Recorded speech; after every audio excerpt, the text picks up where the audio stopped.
Bonjour, bienvenue sur cette première séance de mise en place et préparation pour le cours d'analyse des données multivariées. Je m'appelle Yasser Chaib, je suis prof d'ingénierie à l'Université américaine au Caire, en détachement de l'Université du Caire. Et là, je vais vous montrer comment on va travailler ensemble pour mettre en place euh, les deux logiciels qu'on va utiliser durant ce cours. Comme c'était annoncé auparavant, voici le planning du cours.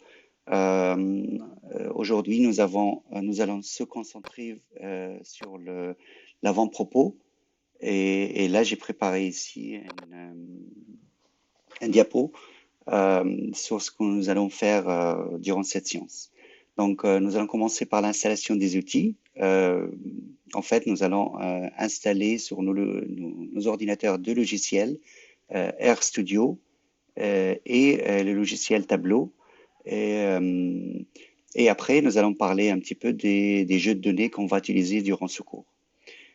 Pour l'installation des outils et logiciels, nous allons, durant ce cours, utiliser l'outil ouvert et gratuit qui s'appelle R. Et donc là, je vais aller sur une page web et je vais taper tout simplement la lettre R en majuscule et chercher. Et là, ça va me donner le premier lien, en fait. C'est le projet R. En cliquant sur le projet R, je vais aller sur cette page-là où il y aura un lien vers Download R ou téléchargement de R.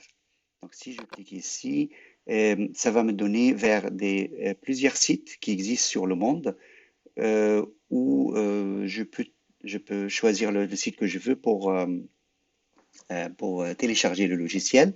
Et là, je vais cliquer tout simplement sur le premier lien ici. Et là, ça va me donner téléchargement de R pour Linux, téléchargement de R pour Mac et téléchargement de R pour Windows.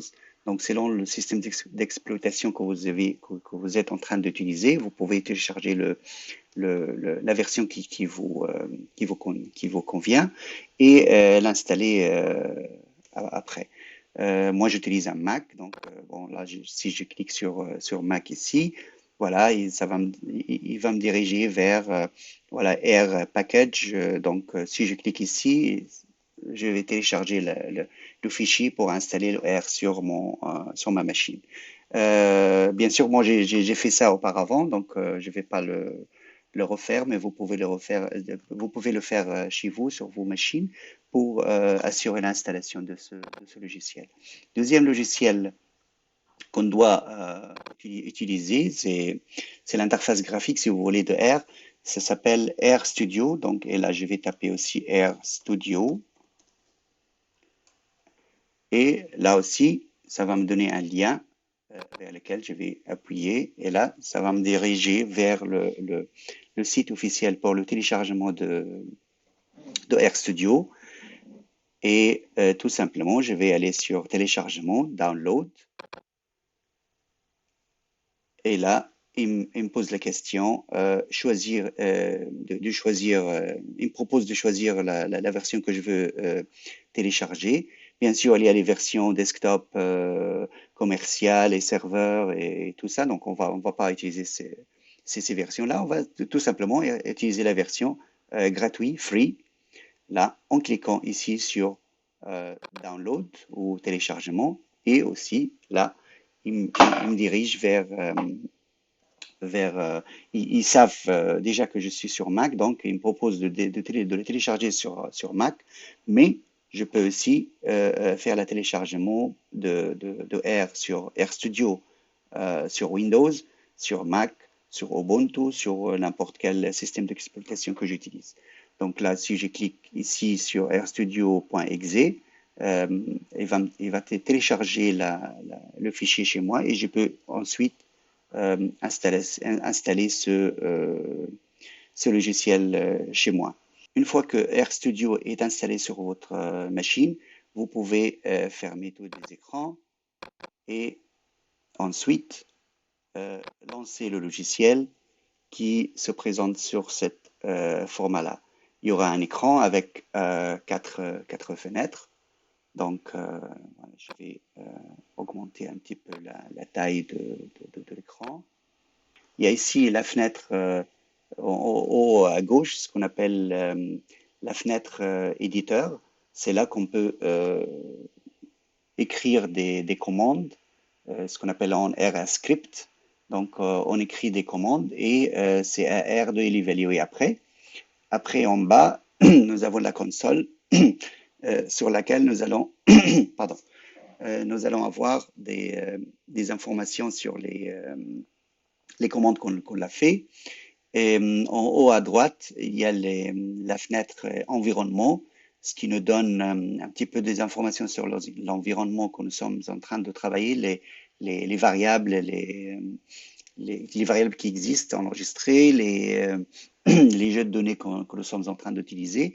Et en bas à droite, il y a une fenêtre très importante avec 5 onglets ici, là.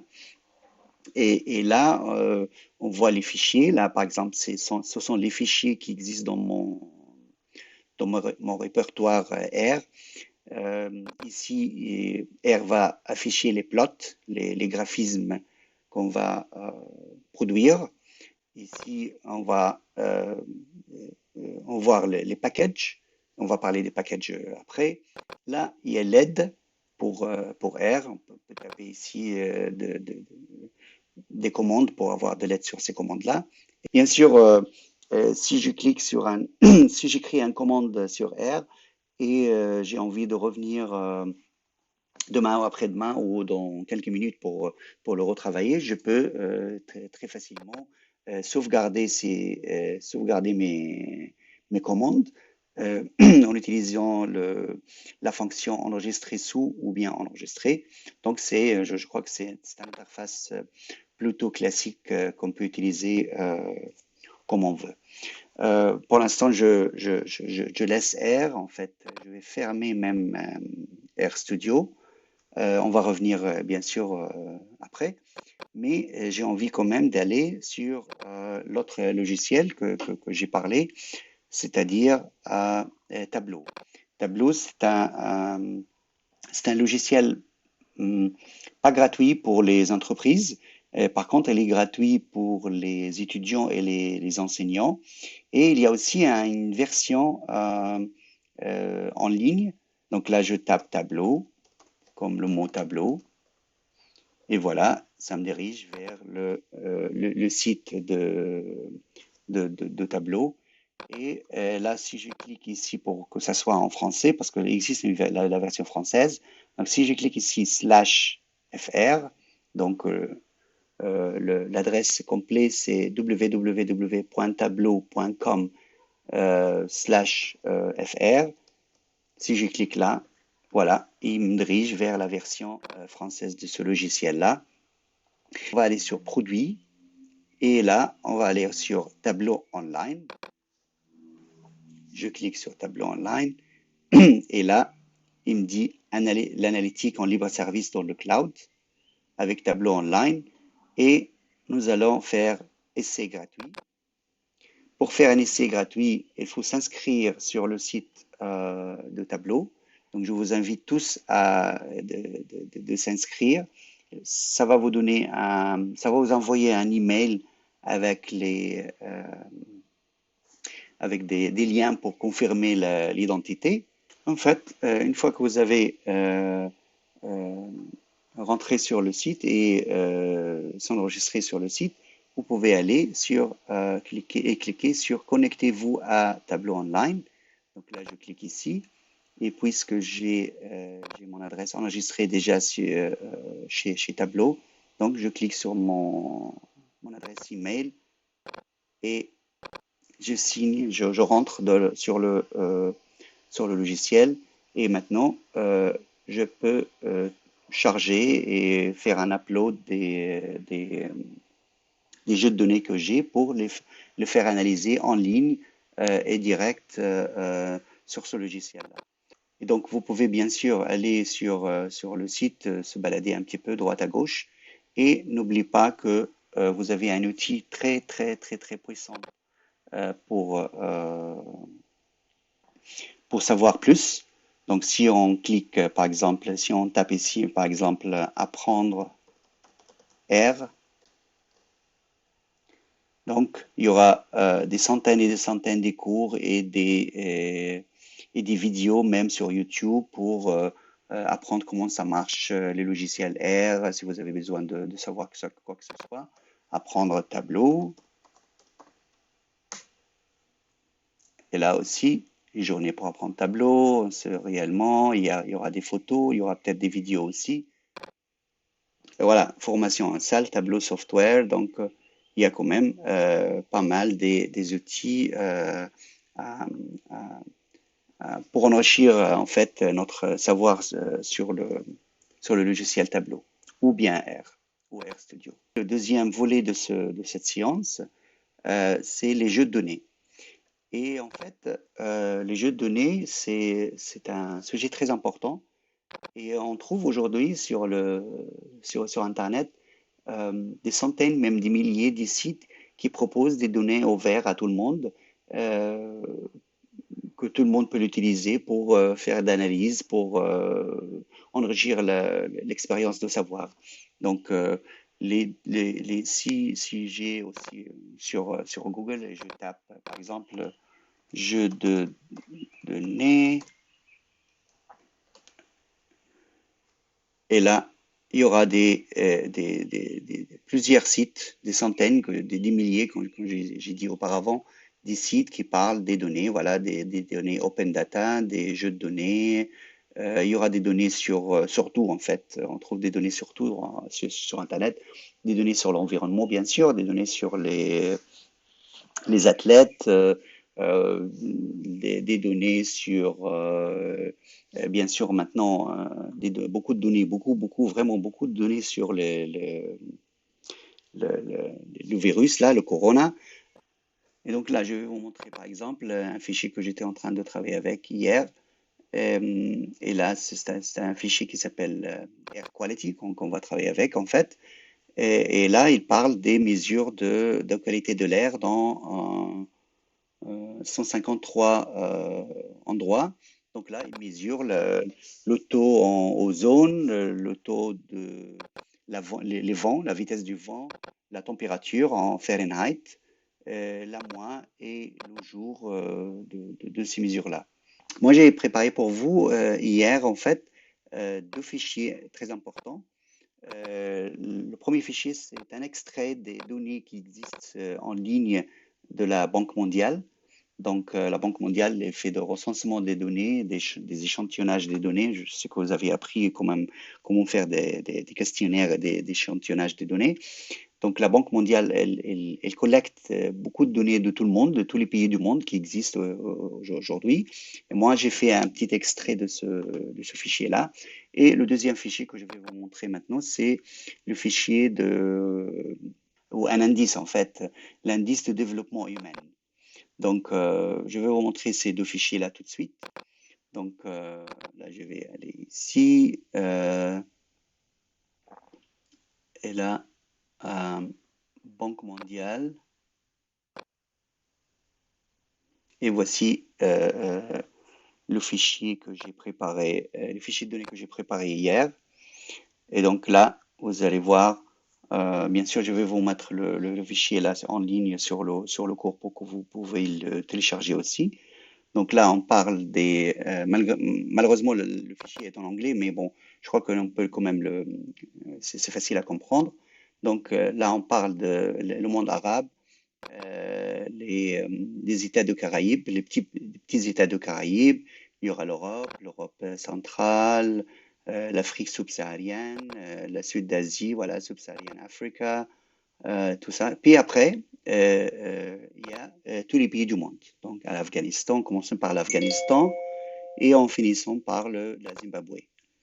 Donc pour chaque pays, il y aura des quantités de données à voir et à utiliser.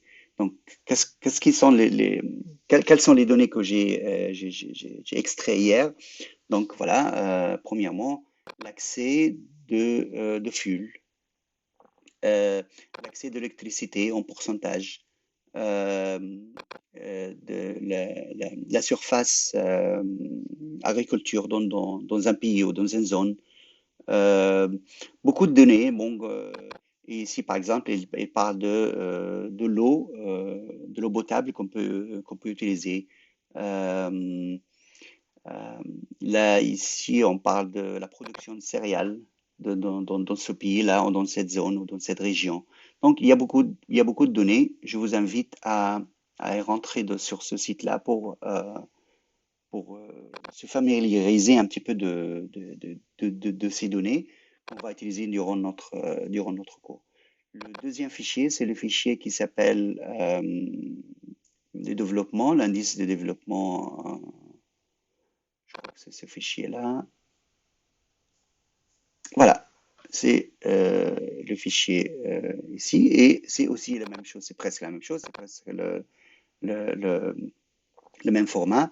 Donc là, on parle de pays, donc il y aura les pays ici, mais ici, les pays sont triés par l'indice de développement humain. Donc, le premier pays dans le monde pour l'indice de développement humain, c'est la Norvège. Donc, c'est pour ça qu'il le met ici en 1, puis après l'Australie, la, la Suisse, le Pays-Bas et les États-Unis, et bien ainsi de suite. Et bien sûr, nous allons trouver aussi tous les pays du monde jusqu'à la fin en bas. Donc, par exemple, je ne sais pas où est-ce que c'est l'Égypte, ou voilà, bon, on peut aller sur le fichier pour chercher les pays qui nous intéressent. La Libye, par exemple, est numéro 55 sur cette échelle-là.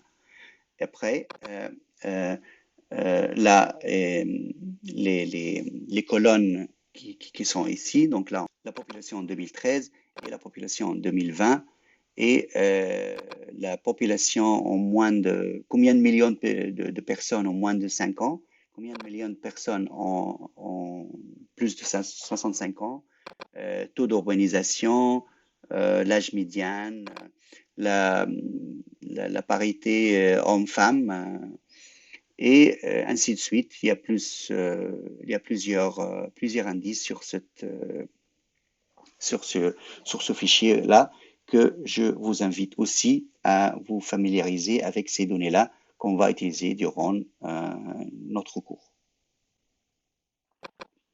Donc voilà, cette séance arrive à son fin. Donc aujourd'hui, nous avons parlé un petit peu de l'installation des outils R et RStudio, et s'enregistrer sur le site de Tableau pour avoir un accès sur ce site-là pour puis après analyser des données. Après, nous avons parlé un petit peu des jeux de données. Vous pouvez bien sûr aller sur Internet et télécharger des jeux de données qui vous convient. Moi, je serais intéressé de voir des jeux de données qui viennent de vous, en fait. Si vous avez déjà des jeux de données avec lesquels on peut travailler, si vous pouvez télécharger des jeux de données, si dans votre pays il y a des sites spéciaux pour chercher pour recenser et charger des données, je suis preneur de travailler avec ces données-là. Par contre, pour notre cours-là, pour apprendre les bases, pour apprendre les détails et les méthodes statistiques, nous allons utiliser des données de la Banque mondiale, des données de l'indice de développement humain, et aussi nous allons utiliser le fichier Air Quality, la qualité de l'air, juste pour savoir comment ça marche, parce que bon, je sais que les données de Banque mondiale, ce sont beaucoup de données avec beaucoup de variables, beaucoup des individus, mais bon, on va peut-être utiliser Air Quality juste pour montrer les outils, et après on va se lancer vers les autres données de Banque mondiale et indice de développement humain. Merci à vous et je vous souhaite une excellente journée.